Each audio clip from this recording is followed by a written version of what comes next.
Hi, I just wanted to talk to you today about what's happening in the world at the moment with the coronavirus and everything that's going on. What I wanted to say is at the moment in our society, because of this virus, the world is being dismantled, as in the capitalist framework of our society is being dismantled in such a way that the working man has no bearing anymore. But being corporations and leaders and everywhere, I believe that they want us to become dependent on technology. I'm just going to read you something that I wrote, that I'm putting in a blog, but I called it The Burning Ships. And I was staying recently at Wollongong, and there was a cruise ship on the horizon, and there was a little boat there, and it was bobbing up and down. I went, these are the cruise ships. There were 7 of them all in line. They were waiting to get into Sydney, and they didn't know whether to let them in or not, because some people had a virus on them and others didn't.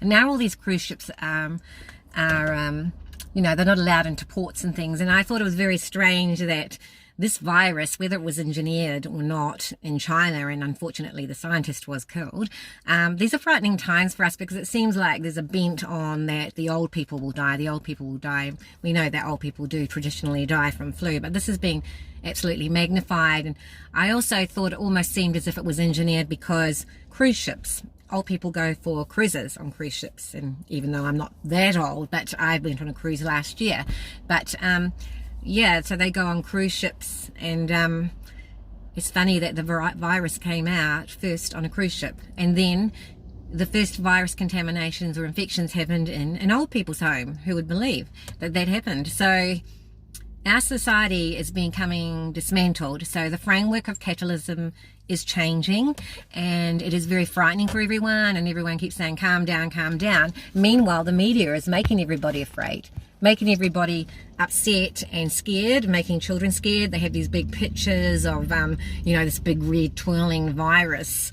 Of course it's going to scare everyone, and it's going into people's brains so that people will be so afraid that governments can then control you. So governments traditionally control people, particularly in dictatorships and communism. It shouldn't be like that in democracy, but it's happening.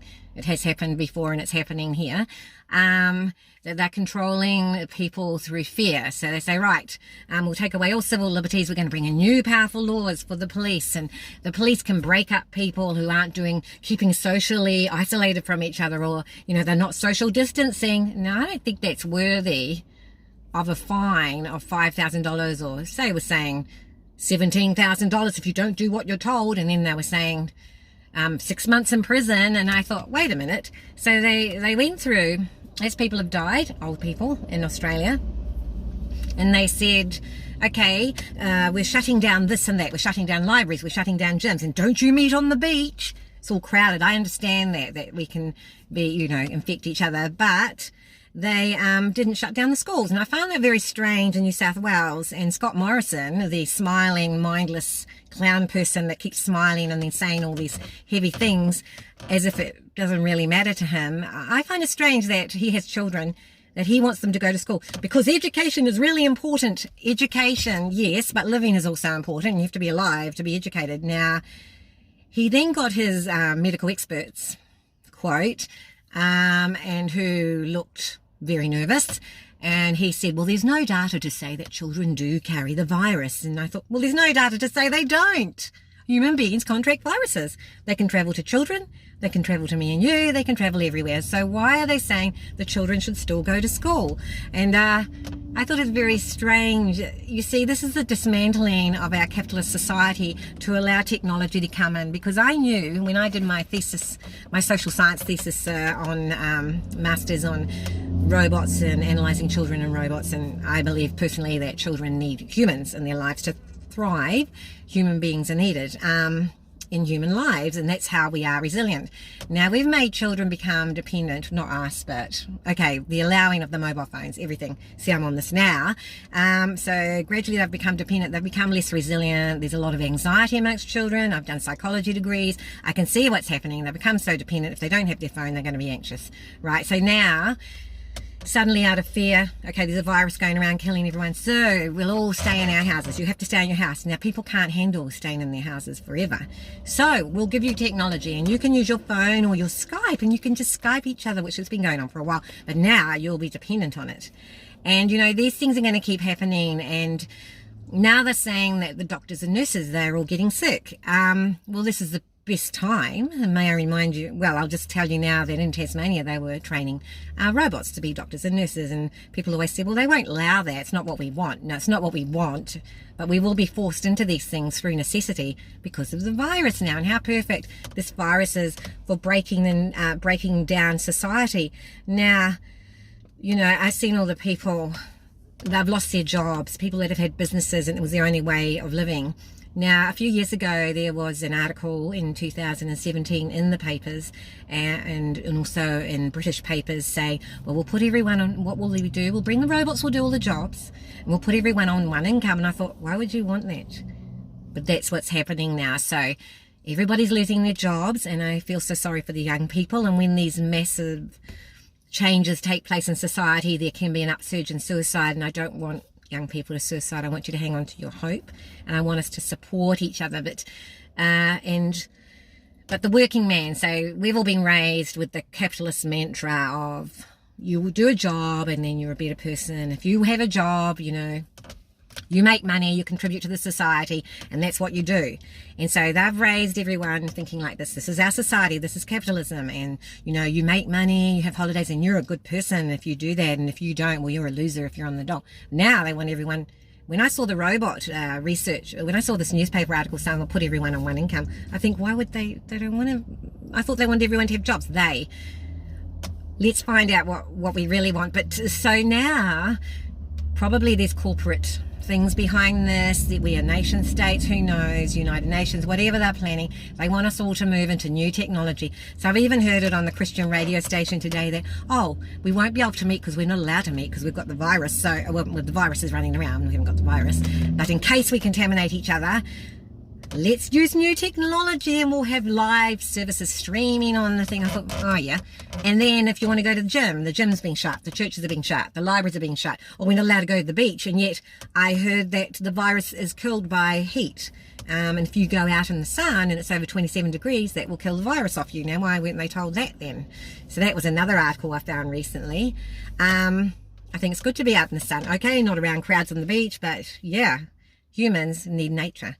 And so this dismantling of human life, our human system, it was never perfect before, but it was all that people had. And now you're taking off their livelihoods, and people had purpose, vision and dreams built into their jobs. Okay, not everyone, because not everyone wants to work in a supermarket or, okay, work at Kmart or do these little jobs. But some people actually enjoy it, and we need to make money to live. What they're kind of advocating now will be, everyone will be, they're not saying it yet, but everyone will go on one income and the robots can do the jobs because it's too dangerous, or we might catch viruses from people, and then it will stay like that. And this limiting of human freedoms, these laws they've brought in, which is similar to Nazi Germany and communism, maybe, you know, instead of Stalin's reign of terror, it's the coronavirus reign of terror to make us do what we're told. We will lose our liberty. We will say, yeah, okay, we can't meet with people, and we will lose that freedom. And that fear will control people. And I want us to hang on to our freedom, and I want you to hang on to believe for something greater for your life. Okay, I've seen grown men crying on TV because they had to lay off all their people. They started this restaurant, it was very successful, and they gave young people jobs, and it was great. And now they've just lost all that. Their lives have been crushed, and people don't understand what it's like for them. That was their whole purpose. We have to find another purpose, a deeper purpose, because this is going to continue on. It's not really going to change back to the way it was before. Yes, people might do their jobs, but it's going to be very limited, and it probably will be through technology. And you need to find a deeper purpose for your life. You need your spiritual anchors, and we need each other, and we need to help each other. I mean, I've been fighting for the right for disability. My son got injured in a disability house. Now they've taken those disability houses, the NDIS in Australia, and they've made it all about money. And because of that, people don't really care about our kids in there. And it might stay like that, it might not. But I want cameras in those respite houses to protect my son who was injured, and I believe it was by a worker.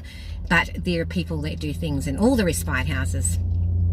Not all the workers are bad, but some. There is one, might be one. It only takes one to hurt your child, and you'll never get over it. So I'm fighting for that right, for my child to be treated as a normal human being and get justice, because there is no justice for disability kids, and when they get injured you very much can't prove anything unless you have cameras.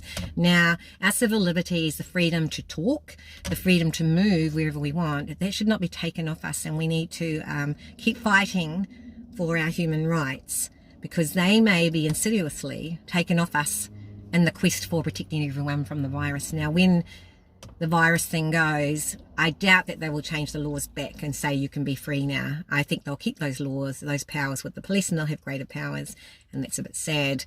But I've heard even now that the police, some police are being isolated or quarantined because they've been in contact with positive people. So, you know, there's the police robots too that will be coming in eventually, and we know those are in Korea and they use them in China and all that stuff. And, you know, the human race basically is getting controlled, and they want that new technology. But I believe we need to help each other through. We need to have goals, we need to support young people, and okay, the world's changing, they'll probably adapt more. That's why, you know, interesting that the virus only kills old people, they say. Though a 20-year-old was killed yesterday in England, and also a little 5-year-old boy was very sick, and his mother thought she was going to lose him. So, you know, it's not just old people, and we need each other, and old people are still important and part of the society, but they probably wouldn't accept the new technology, and so young people are what they're placing their bets on, and children for roboticists and people that want to bring in this new technology.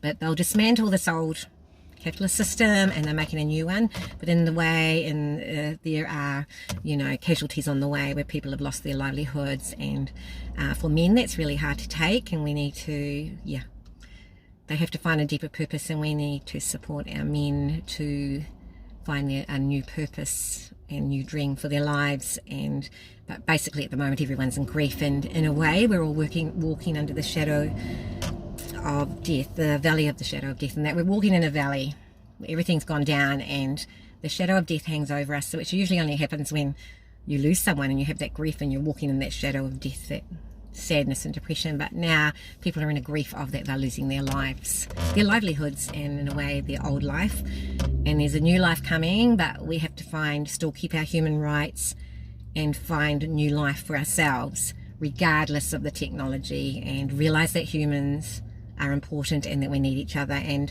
hang on to your goals and still make new goals and new dreams, and don't let us bring you down. And you know, they're saying don't panic, but they made those people panic buy in the shops because out of fear. They're just promoting fear, and it's not great for people's mental health.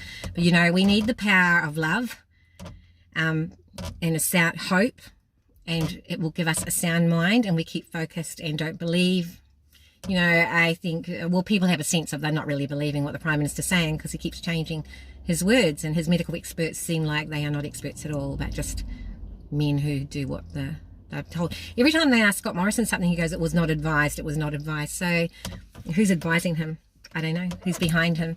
So we need to realise that our leaders are not always, they're not honest at the moment, or like they always never have been really, but this is worse because the whole world's changing right now, and we hang on to each other, and we need to do that. Okay, thanks. Bye.